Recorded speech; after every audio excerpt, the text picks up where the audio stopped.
গত জুমায় কিছু মাসালা আলোচনা করেছিলাম, তার সম্পূরক কিছু মাসালা আমরা পেশ করতে যাচ্ছি। আল্লাহ পাক তৌফিক দান করুক। তালাকের একটা মাসালা গত জুমায় আমি বলেছিলাম, তারই সম্পূরক মাসালা হিসাবে বলছি। ইসলাম তালাকের ক্ষমতা দিয়েছে শুধু স্বামীর হাতে।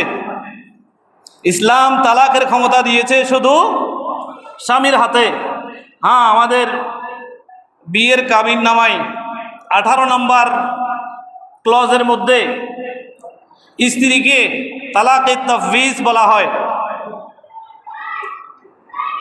স্ত্রীকেও তালাক দেওয়ার ক্ষমতা স্বামীর পক্ষ থেকে দেওয়া হয়েছে। এই বিধানটা কীরকম? প্রথমে এই কথাটা স্মরণে রাখতে হবে যে তালাক দেওয়ার ক্ষমতা শুধু স্বামীর হাতে। তালাক দেওয়ার ক্ষমতা কার হাতে? একটু কথা বলেন, কার হাতে? শুধু স্বামীর হাতে। হ্যাঁ, 18 নম্বর ক্লজে যেটা উল্লেখ আছে, স্বামী স্ত্রীকে অধিকার দিয়ে রেখেছেন। স্বামী স্ত্রীকে অধিকার দিয়ে রেখেছেন যে হে স্ত্রী, কোনো শর্তের আলোকে আপনার যদি এই স্বামীর সাথে ঘর সংসার করার খেয়াল না থাকে, ইচ্ছা না থাকে, তো স্বামীর পক্ষ থেকে ওই স্ত্রী নিজেকে তালাক দিতে পারবে। স্বামীর পক্ষ থেকে স্ত্রী নিজে তালাক দিতে পারবে। তাহলে স্বামীর সাথে যদি বনিবনা না হয়, অনেক স্বামী আছে স্ত্রীর হক আদায় করে না, অনেক স্বামী আছে স্ত্রীর ভরণ পোষণ আদায় করে না, অনেক স্বামী আছে বাইরে রাত কাটায়, স্বামী স্ত্রীর হক আদায় করে না। এরকম বহু স্ত্রী আছে স্বামীর সাথে মনোমালিন্য নিয়ে দিনের পর দিন, রাতের পর রাত, বছরের পর বছর অতিক্রান্ত করতেছে, স্ত্রীর হক স্বামী আদায় করে না, আবার তালাকও দেয় না, স্ত্রীকে স্ত্রীর মর্যাদা দেয় না, ভরণ পোষণও দেয় না, এবং স্বামী স্ত্রীর যে হক সেটাও আদায় করে না, আবার তালাকও দেয় না। তো এই ক্ষেত্রে এই ক্লজটার একটা সুবিধা আছে। সুবিধা হচ্ছে স্ত্রী চাইলে ওই 18 নম্বর ক্লজের অনুকূলে স্বামীর পক্ষ থেকে স্ত্রী নিজেকে তালাক দিতে পারবে। স্ত্রী নিজেকে তালাক দিতে পারবে, তাহলে তালাক হয়ে যাবে। সুবহানাল্লাহ বলেন। এখন আমরা কি করি? উল্টা করে আমাদের অ্যাডভোকেটরাও এই বিষয়ে অসচেতন, এবং আমাদের নারীরাও অসচেতন। ওরা ডিভোর্স লেটার একটা পাঠিয়ে দেয়, ডিভোর্স লেটারে উল্লেখ থাকে স্ত্রী স্বামীকে তালাক দিয়েছে। স্ত্রী যদি স্বামীকে তালাক দেয়, তালাক হবে না। তো সুতরাং স্ত্রী যদি স্বামীকে তালাক দেয়, তালাক হইল না, তাহলে পরবর্তী ঘরগুলো বিয়ের ঘর হবে না, জেনার ঘর হবে। মাসালা যদি না জানে জেনা হবে, মাসালা জানলে নতুন ঘরে নতুন বিয়ে হবে। সুবহানাল্লাহ বলেন। গত জুমায় আলোচনা করেছি, আমার এক বন্ধু বলেছেন মহিলারা তো রাগ করবে। মহিলারা তা কি করবে? রাগ করবে। আমাকে এক বন্ধু ফোন করে বলেছেন, আমি বললাম ঠিক আছে, সম্পূরক অংশ হিসেবে পরবর্তী জুমায় আমি ক্লিয়ার করে দেব, তাহলে রাগ করবে না, এরা উল্টা খুশি হবে। উল্টা কি হবে? আবার এমনও হতে পারে যে কোনো স্ত্রী কোনো কারণ ছাড়া স্বামীকে ভালো লাগতেছে না, হতেই পারে।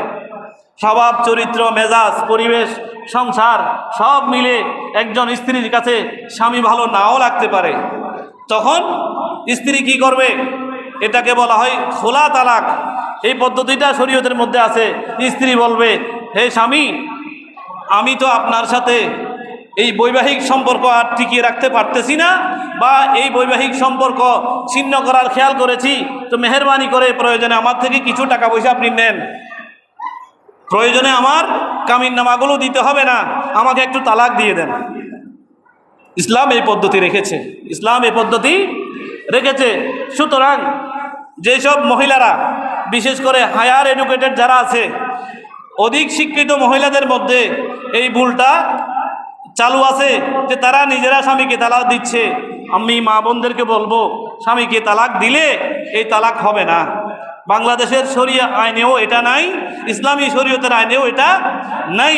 বরং আপনি এই কাজ করতে পারেন, 18 নম্বর ক্লজের অনুকূলে স্বামীর পক্ষ থেকে আপনি নিজেকে তালাক দিতে পারবেন, নিজেকে তালাক দিতে পারবেন, তাহলে আর কোনো সমস্যা নাই, তালাকের বিষয়টা আল্লাহ পুরুষের উপরে রেখেছেন। ওয়াল মুতাল্লাকাতু ইয়াতারাব্বাসনা বিআনফুসিহিন্না সালাসাতা কুরুইন বলে। সুতরাং এই তালাকের মাসালাগুলো এমনি মূলত খুব জটিল। তালাকের মাসালা আসলে আমরা সাধারণত ফতোয়া দিতে চাই না, কারণ যদি ভুল হয় সমস্ত গুনাহ আমাদের উপরে আসবে, আর সঠিক হলে তো হলো, কিন্তু ভুল হলে সমস্ত গুনাহ আমাদের উপরে আসবে। এই কারণে আমরা সাধারণত তালাকের বিষয়ে ফতোয়া থেকে বিরত থাকার চেষ্টা করি। আর তালাকের সুন্নত নিয়ম হচ্ছে, স্ত্রী যদি অবাধ্য হয় একটা মাসে একটা তালাক দিবেন। স্ত্রী যদি সত্যিকার অর্থে স্ত্রী হয়, এই এক তালাক তার জন্য অ্যাটম বোমার চেয়ে মারাত্মক হবে। সে তখন নিজেকে সংশোধন করবে, শুধরিয়ে আনবে। হ্যাঁ, এখনও সংশোধন হয় নাই, শুধরানো হয় নাই, সে সংশোধিত হচ্ছে না, দ্বিতীয় মাসে আরেকটা দেবে। এই দ্বিতীয় মাসের পর কোরআন শরীফ বলতেছেন নতুন বিধান, হে স্বামী তুমি তোমার অভিভাবককে ডাকাও, স্ত্রীর অভিভাবককে ডাকো, একটু সমাধান করার চেষ্টা করো। আল্লাহ বলছেন ওয়া বুউলাতুহুন্না আহাক্কু বিরাদ্দিহিন্না, একটা বিয়ে ভাঙার চেয়ে এটা রক্ষা করা উত্তম, রক্ষা করা যৌক্তিক, রক্ষা করা ভালো। বড় করে বলুন সুবহানাল্লাহ। যদি তারপরেও না হয়, এরপর বলা হয়েছে এবার তৃতীয় তালাকের দিকে যাও। তো তালাকের মশালাগুলো আমাদের সাধারণ মানুষ জানে না। ধুমধাম ঠুসঠাস 1 2 3, ওই বাড়ি থেকে এসে একটু উল্টাপাল্টা হলে মেরে দিচ্ছে, পরক্ষণে বলতেছে আমার মেজাজ ভালো ছিল না, বউর আচরণ ভালো ছিল না, এই কারণে। তালাকের জন্য নিয়ত লাগে না, তালাক বললে হয়ে যাবে। সুতরাং কেউ গুনাহখোরেও ভুলেও ওই তখন মেজাজের সময় সাধারণত শয়তান সাওয়ার হয়ে যায়। হাদিসের মধ্যে আছে, যখন রাগ উঠে ওই রাগের মধ্যে শয়তান সাওয়ার হয়, তখন ওই 1 2 3 ব্যবহার করা শুরু করে। খবরদার, তালাক সবচেয়ে নিকৃষ্ট একটা জায়েজ কাজ, এই কাজটা কেউ করতে যাবেন না। স্ত্রী 100%, কারো স্ত্রী 100% কি নাই, পারফেক্ট নেই। 100% পারফেক্ট নাই মানে আপনি 100% আপনার অনুভূত করতে পারবেন না। কোনো মহিলাকে 100% অনুভূত করা সম্ভব নয়, তো রয়েস হয়ে যেতে হবে। তখন সেখানে আল্লাহ রহমত দান করবেন, ভালো ছেলে মেয়ে দান করবেন। আল্লাহ পাক কবুল করুক, আমিন।